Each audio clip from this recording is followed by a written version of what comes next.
I'd say if I learned one thing over the years, it's to plan backward with clarity about the end results.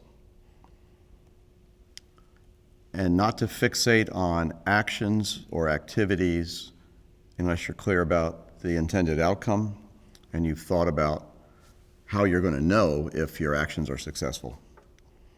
As a teacher, my early years, I would plan activities, what I'm going to do Monday, Tuesday, Wednesday, without having clarity about the outcome.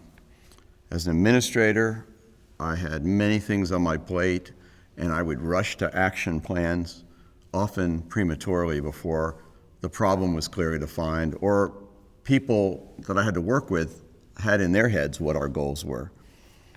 So in the loosest sense, this is backward design planning, having clarity about the end in mind or clarity about the problem you're trying to solve before you rush to action or solution.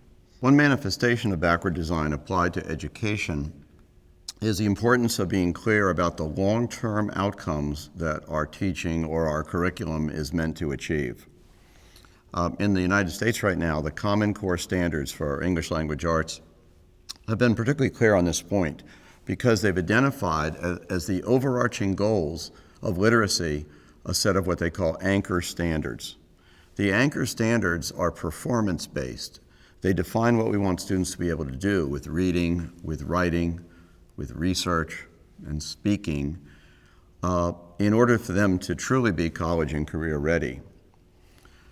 So planning backward just around the Common Core standards, at least for English language arts, suggests that we don't fixate on just covering discrete skills that might be in 3rd grade or 8th grade, and that we don't fixate on standardized tests as the end, because they're not. The standardized tests are imperfect measures of some things that can be tested in a large scale.